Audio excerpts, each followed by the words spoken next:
전능하사 천지를 만드신 하나님 아버지를 내가 믿사오며 그 외아들 우리 주 예수 그리스도를 믿사오니 이는 성령으로 잉태하사 동정녀 마리아에게 나시고 본디오 빌라도에게 고난을 받으사 십자가에 못 박혀 죽으시고 장사한 지 사흘 만에 죽은 자 가운데서 다시 살아나시며 하늘에 오르사 전능하신 하나님 우편에 앉아 계시다가 저리로서 산자와 죽은 자를 심판하러 오시리라.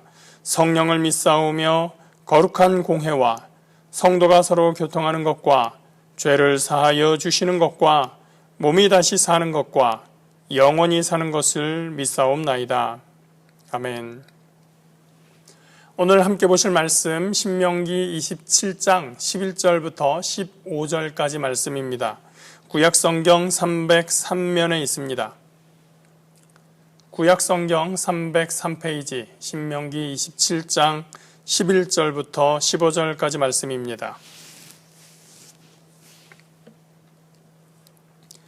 모세가 그날 백성에게 명령하여 이르되 너희가 요단을 건넌 후에 시므온과 레위와 유다와 이사갈과 요셉과 베냐민은 백성을 축복하기 위하여 그리심산에 서고 르우벤과 갓과 아셀과 스불론과 단과 납달리는 저주하기 위하여 에발산에 서고 레위 사람은 큰 소리로 이스라엘 모든 사람에게 말하여 이르기를 장색의 손으로 조각하였거나 부어 만든 우상은 야훼께 가증하니 그것을 만들어 은밀히 세우는 자는 저주를 받을 것이라 할 것이요 모든 백성은 응답하여 말하되 아멘 할지니라.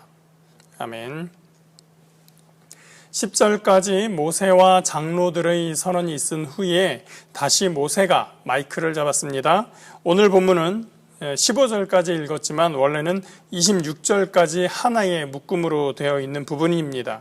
11절 이후에 제시되어 있는 행동이 있는데 10절까지는 요단을 즉시로 건넌 후에 이행해야 할 일들이지만 11절부터는 나중에 별개로 해야 되는 일들입니다.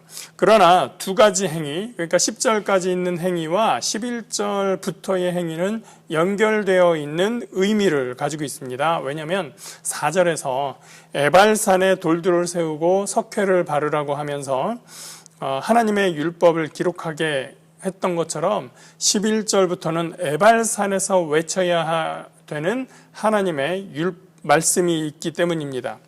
우선 11절부터 14절까지는 이스라엘 백성들이 그리심산과 에발산으로 나누어 서도록 지시합니다. 남쪽의 그리심산과 북쪽의 에발산은 여러 가지로 대비됩니다. 먼저 남쪽과 북쪽이라는 차이도 있겠지만 아시듯이 그리심산은 축복을 외치는 산, 에발산은 저주를 외치는 산입니다. 12절과 13절의 명단을 보면 그리심산에는 야곱의 두 아내 레아와 라헬의 자손들로 형성된 지파들 중에서 르우벤과 스불론을 빼고 서게 됩니다. 에발산에는 레아와 라헬의 시녀로서 야곱의 아내가 된 빌하와 실바에게서 얻은 자손들의 지파들, 그리고 그리심산에서 제외되었던 르우벤과 스불론이 여기에 섰습니다. 주로 북쪽 땅을 받게 되는 지파가 북쪽 산에, 남쪽 땅을 받게 되는 지파가 남쪽 산에 서도록 구성이 됩니다. 그리고 나서 외치는 내용이 15절부터 26절까지 이어지는데 12가지의 저주와 12번의 아멘이 있습니다. 그래서 이 부분을 저주 12계명 그렇게 부르기도 합니다. 보통 학자들은 이것을 팔레스타인의 종주권 계약의 형식으로 설명합니다. 종주권 계약의 형식은 모세의 그 오경에서 자주 등장하는 형식이죠. 다스리는 나라인 종주국이 있고 섬기는 나라인 속국이 있을 때 양측은 서로 계약을 하면서 계약 사항을 나열하게 됩니다. 그러면 속국이 지켜야 될 사항들을 쭉 나열을 하고 그렇게 그것을 잘 지켰을 때 종주국이 해야 될 일들을 기록하게 됩니다. 보통은 종주국이 속국을 이런 것들을 다 공급받았을 때, 이런 약속을 다 지켰을 때 보호해준다, 지켜준다, 군사적으로 우리가 도와준다, 뭐 그런 내용들입니다. 그 다음에 나오는 내용은 무슨 내용일까요? 속국이 만약에 이 약속들을 지키지 않으면 어떻게 할 것인가? 그러한 내용입니다. 마치 엄마가 아이에게 너 자꾸 이렇게 말 안 듣고 마음대로 하면 집에 가서 매맞을 거다, 집에 가서 장난감 가지고 못 놀게 할 거다, 또 게임 못하게 할 거다, 뭐 이런 것과 비슷한 겁니다. 종주국에 대해서 속국이 약속을 지키지 않았을 때 속국은 자기들이 혼나야 될 부분들을 적게 됩니다. 우리가 이 약속을 지키지 않으면 어떤 땅을 뺏길 수도 있고 어떤 농산물을 얼만큼 바쳐야 되는 계약이 있고 또는 노예를 얼만큼 또 바쳐야 되고 그러한 내용들이 기록되는 것이죠. 그래서 이 조약을 지키겠다고 다짐할 때 이 조약은 확실합니다라는 걸 보장할 때 보통 속국 쪽에서 안 지키면 이런 것 당해도 쌉니다. 이런 거 저희가 갚아내겠습니다. 라는 것을 쓰게 되는 것이죠. 저주 12계명이라고 하는 것이 그런 형식인 겁니다. 돌을 세워서 회를 바르고 하나님의 명령을 기록하고 상기하고 그대로 살도록 했는데 그걸 지키지 않으면 어떻게 할 거냐? 저주를 받을 것입니다. 아멘. 이러는 것이 이 저주 12계명이라고 하는 것입니다. 성경 말씀에 축복이 없고 저주만 있네. 그렇게 보실 게 아니라는 것이죠. 자, 12계명의 내용을 정리하면 크게 네 종류, 네 가지 분야로 정리를 할 수가 있습니다. 15절은 우상의 금지입니다. 유일하신 하나님을 믿는 신앙에 대한 내용인 것이죠. 16절에서 19절은 사회의 질서와 정의에 관한 내용입니다. 또 20절에서 23절은 성적인 범죄에 대한 내용이고 24절과 25절은 생명의 보존에 관한 내용입니다. 이 네 가지 범위는 10계명을 약간 다르게 정리한 느낌도 있습니다. 그러면 저주 12계명을 짧게 한 절씩 보도록 하겠습니다. 15절입니다. 장색의 손으로 조각하였거나 부어 만든 우상은 야훼께 가증하니 그것을 만들어 은밀히 세우는 자는 저주를 받을 것이라 할 것이요 모든 백성은 응답하여 말하되 아멘 할지니라. 장색은 손으로 물건을 만드는 사람들을 말합니다. 기술자죠. 그래서 가죽 기술자, 뭐 여러 가지 기술자가 있겠지만 여기서는 뭔가를 만들고 조각하는 사람을 이야기합니다. 우상을 만드는 방법은 대표적으로 조각을 하거나 아니면 주물을 부어서 만드는 두 가지가 있습니다. 공개적으로 그것을 만들든 혹은 은밀히 하든 간에 우상을 만들고 간직하여 거기에 내 마음을 빼앗긴다면 그것은 하나님의 백성에게 맞지 않는 삶의 방식이 되는 것입니다. 16절입니다. 그의 부모를 경홀히 여기는 자는 저주를 받을 것이라 할 것이요 모든 백성은 아멘 할지니라. 10계명의 제5계명과 같습니다. 하나님의 율법은 하나님을 잘 섬기는 것과 함께 가정에서부터 이웃, 사회를 향하여도 공경하고 배려하는 삶의 태도가 필요한 것입니다. 17절입니다. 그의 이웃의 경계표를 옮기는 자는 저주를 받을 것이라 할 것이요 모든 백성은 아멘 할지니라. 경계표는 이웃과 우리 집 토지의 경계를 나누는 표시입니다. 지게석이라고 해서 돌로 놔두는 경우가 많은데요. 율법은 원천적으로 이 이스라엘 백성들, 하나님의 백성들이 토지를 영구히 가지고 있는 것을 개인적으로, 개인 사유재산으로 영구히 가지고 있는 것을 허용하지 않기 때문에 영원한 매매도 있지 않습니다. 매매의 방식이 아닌데도 그 표를 옮긴다, 몰래 옮기거나 또는 강압적으로 무력으로 힘세니까 옮기는 겁니다. 정당한 이유 없이 다른 사람의 토지를 침범하게 되는 것입니다. 지게석을 몰래 내 땅이 더 좁아지게 옮기는 사람들은 없겠죠. 그렇게 해서 정당한 이유 없이 다른 사람의 토지를 강압적으로 혹은 몰래 가지려고 하는 것은 하나님 보시기에 결코 옳지 않은 것이죠. 18절입니다. 맹인에게 길을 잃게 하는 자는 저주를 받을 것이라 할 것이요 모든 백성은 아멘 할지니라. 장애를 가진 분들은 사회에서 많은 손해를 감수하게 됩니다. 특히 앞을 볼 수 없는 분들은 더 많은 손해를 입을 수가 있습니다. 이런 분들에게 길을 잃게 하는 것, 단순히 길을 잃는 것만을 의미하지는 않겠지만 대표적으로 길을 가는 방향을 이야기했을 때 이런 분들이 길을 잃게 만드는 것은 길을 안내하는 것을 성의껏 하지 않았거나 혹은 의도적으로 그 사람을 악하게 처우하기 위해서 그 사람을 악하게 함으로써 내가 이득을 취하기 위해서인 것입니다.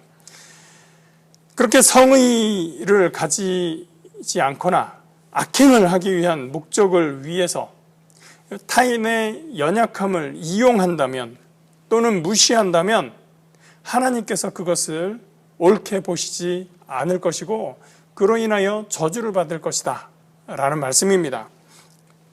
19절입니다. 객이나 고아나 과부의 송사를 억울하게 하는 자는 저주를 받을 것이라 할 것이요 모든 백성은 아멘 할지니라. 신명기 말씀을 보시면서 계속해서 등장하는 사회적인 약자들의 대표 주자들입니다. 오경은 객과 고아와 과부, 여기에 더해서 레위인까지 특별한 관심을 보입니다. 특히 이들에 관련되어 있는 송사에 대해서 공평할 것을 여러 번 반복해서 강조하고 있습니다. 우리 사회가 약자들에 대한 송사에 있어서 공정한가를 잘 알 수 있는 방법은 송사를 맡은 사람들 자신들의 범죄에 대해서 공정하게 재판이 이루어지고 있는가를 보는 것입니다. 대통령 일가에 관한 의혹, 검사와 판사에 대한 의혹, 전직 검사들의 뇌물수수에 대한 의혹, 많은 의혹들이 제기되는데 그들에 대한 공정한 수사가 이어지고 기소가 되고 재판이 이루어지고 있는지 우리가 알 수가 없다면 그것은 공정한 사회라고 할 수 없습니다. 검사 사회가 있으면 장모의 범죄도 무죄가 되고 대통령 사회가 있으면 국가의 자금을 부당하게 수급한 것도 무죄 판결을 받는 그런 사회에서 객과 고아와 과부에 대한 송사가 과연 공평할 것인가 장담할 수 없습니다. 결국 그 불공정한 재판에 대해서 하나님께서 심판하실 것입니다. 20절부터 23절까지는 성적인 범죄입니다. 그의 아버지의 아내와 동참하는 자는 그의 아버지의 하체를 드러냈으니 저주를 받을 것이라 할 것이요 모든 백성은 아멘 할지니라. 짐승과 교합하는 모든 자는 저주를 받을 것이라 할 것이요 모든 백성은 아멘 할지니라. 그의 자매 곧 그 아버지의 딸이나 어머니의 딸과 동침하는 자는 저주를 받을 것이라 할 것이요 모든 백성은 아멘 할지니라. 장모와 동침하는 자는 저주를 받을 것이라 할 것이요 모든 백성은 아멘 할지니라. 일부 다처제의 사회에서 야곱의 큰아들 루벤은 아버지의 세 번째 부인이었던 빌하와 동침을 했고 그 결과 루벤 지파는 이스라엘에서 장남으로서의 큰 지파로서의 역할을 전혀 할 수 없었습니다. 영원히 큰 형의 지위를 누리지 못했습니다. 또 다윗의 아들 암논은 배다른 누이였던 다말에 대해서 억지로 동침을 하면서 결국 압살롬에게 피해 복수를 당했습니다. 하나님께서 기뻐하지 않는 범죄들입니다. 24절입니다. 그의 이웃을 암살하는 자는 저주를 받을 것이라 할 것이요 모든 백성은 아멘 할지니라. 무죄한 자를 죽이려고 뇌물을 받는 자는 저주를 받을 것이라 할 것이요 모든 백성은 아멘 할지니라. 이웃을 암살하는 사람 또는 뇌물을 받고 무죄한 자를 죽이는 사람은 저주를 받는다. 마태복음 5장에서 예수님은 형제에게 노하는 자마다 살인하는 것이다 라고 말씀을 하셨고 또 같은 의미에서 요한 1서 3장은 형제를 미워하는 자마다 살인하는 자다 그렇게 이야기했습니다. 우리가 이 말씀을 예수님의 말씀 또 예수님의 제자였던 요한의 그 말씀을 우리가 보았을 때 우리 속으로 얼마나 많은 살인을 저지르고 있는지 알 수 없습니다. 우리가 우리의 마음을 하나님 앞에 내어놓고 참으로 주님께서 주신 그 생명들을 소중하게 귀하게 여기는 그러한 삶의 자세를 가져야 될 줄 믿습니다. 이웃에 대한 무한한 분노, 무한한 증오는 결코 하나님의 백성에게 합당하지 않은 것입니다. 26절입니다. 이 율법의 말씀을 실행하지 아니하는 자는 저주를 받을 것이라 할 것이요 모든 백성은 아멘 할지니라.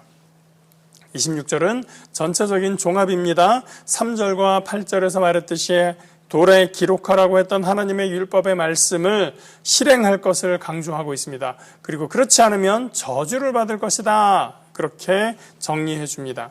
하나님께서 이스라엘 백성들에게 복 주시는 것은 그 자체로서 은혜였습니다. 그 백성에게 주신 율법의 말씀은 그 백성에게 원하시는 공동체의 모습이 어떤 것이냐?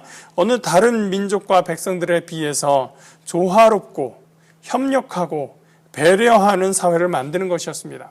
따라서 우리가 마음과 뜻과 성품을 다해서 하나님을 사랑한다. 그렇게 하다 보면 하나님께서 사랑하시는 사람들에 대하여 우리의 마음이 쏟아지게 되어 있습니다. 하나님께서 안타깝게 여기시는 이웃에 대해 관심을 갖지 않을 수 없는 것입니다. 하나님을 사랑한다면서 내 소유만 챙기고 내 이웃의 것을 빼앗는 것이 나의 목적이 된다면 그것은 하나님에 대한 거짓 사랑이요 거짓 믿음이 되는 것입니다. 하나님의 마음은 사회에서 더 약한 사람을 내가 돌보시기 원하시는 것입니다. 더 약한 사람을 우리 안에서 서로 보호하기를 원하시는 것입니다. 저와 여러분이 하나님을 더욱 사랑하고 그만큼 더욱 이웃을 섬기고 아낌으로써 하나님의 율법의 말씀을 이루며 살아가는 은혜로운 주의 백성의 삶이 되시기를 예수 그리스도의 이름으로 축복합니다. 기도하겠습니다. 좋으신 하나님, 오늘 말씀을 통해서 저주 12계명 그 말씀을 통해서 다시 한번 우리의 삶을 돌아보게 됩니다. 우리의 겉의 모습뿐 아니라 우리의 속사람의 모습은 어떠한지 돌아보기 원합니다.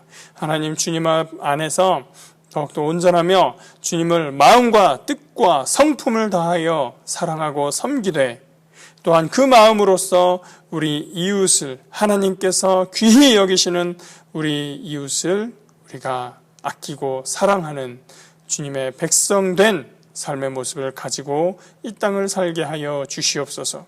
그래서 나만 하나님 앞에서 잘되고 내가 이웃을 취하여 이웃의 것을 취하여 내가 부유해 주는 것이 아니라 함께 주님 앞에서 기뻐하며 즐거워하며 아름다운 공동체를 만들어가는 귀한 구성원으로서 살아갈 수 있도록 역사하여 주시옵소서.